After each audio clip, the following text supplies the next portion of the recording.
The 5 red flags of house hunting. So buying a home is one of the biggest investments you'll ever make. And while it's easy to get swept up in the beautiful kitchens and spacious yards, there are some serious red flags you need to watch out for. Some issues are obvious, but others not so much. So today, we're diving into 5 major red flags to look for when house hunting. Because the last thing you want to do is end up with a money pit. So let's get into it. Structural concerns.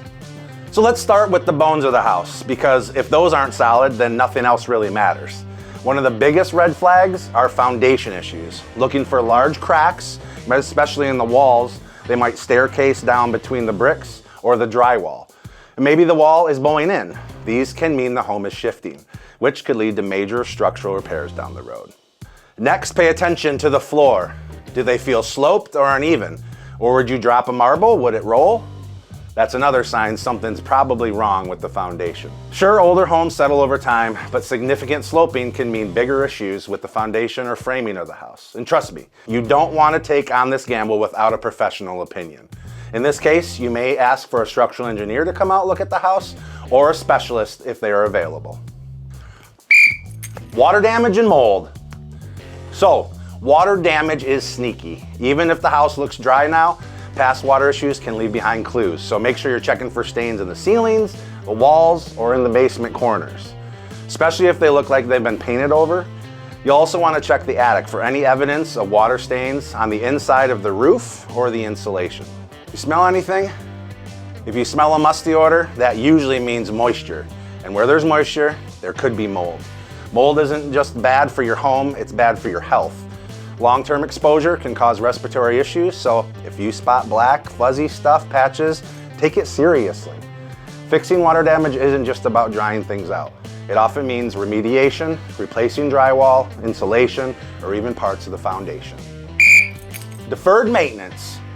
Not every red flag screams run for the hills. Some are more subtle, but they do add up. Deferred maintenance is a big one. Owning a home means keeping up with the regular upkeep. But life happens, I get it. Whether it's financial struggles, health issues, or just not realizing small problems, they're gonna turn into big ones potentially.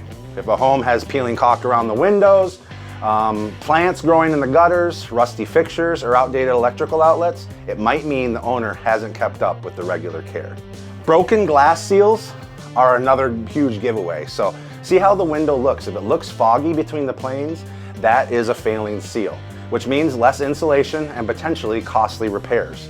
Most of the time, the seals can be fixed pretty inexpensively, but if the windows are old, it's probably worth a look at the full replacement cost and get a professional opinion. And don't forget to look up. Roofs tell a story. Missing shingles, sagging sections, or multiple layers of shingles, those could mean the roof is nearing the end of its life. And if there are multiple layers, it might have been fixed quickly instead of a full replacement in the past, which isn't ideal. A home with a long list of neglected repairs might mean bigger hidden problems waiting to surface.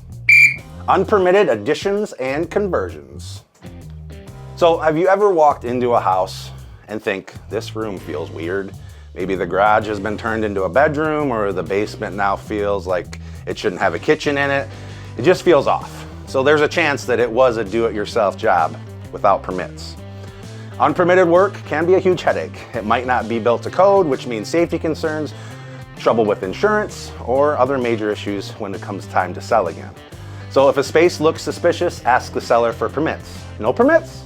Could mean you don't want to entertain this purchase anymore, or unless you're ready to take on whatever is hidden behind those walls that they put up. Signs of pests. Now let's talk about unexpected guests. Yes, the ones that don't pay the rent. In northern Michigan, the most common culprits are mice, bats, woodpeckers, and even porcupines. So as we take a look inside this attic, you want to make sure you're looking for mouse droppings in the basements, crawl spaces, attics, and check for bat guano in the attics as well. Bats love dark, warm spots, and once they move in, they don't leave without a fight. See these little tiny holes all over the wood siding? That's woodpecker damage. Usually a sign that insects are living in the siding, and if you notice gnawing on the wood or strange chew marks, porcupines might be the culprits as well. These pests might seem harmless, but they can cause you a ton of damage and exterior repairs, or even cause some structural issues down the road. So And inspections are important at the end of the day. Here's the thing, some issues you can spot easily, but others not so much. That's why home inspections are so important. A good inspector will catch things you might overlook. And sometimes you need a specialist to evaluate specific concerns like structural engineers for foundation issues or pest control experts for infestations. Check out my video down below about home inspections to learn more. Buying a home is a big investment, and the last thing you want is to end up with a lemon. If you have any questions about the home buying process or want an experienced eye to guide you, I'd love to help. Drop a comment below, reach out to me directly, and don't forget to like and subscribe to stay in the know on all things real estate. I'm TJ Shimmick with Team Shimmick Real Estate in the Mitten Group, 231-645-1351. See you next time.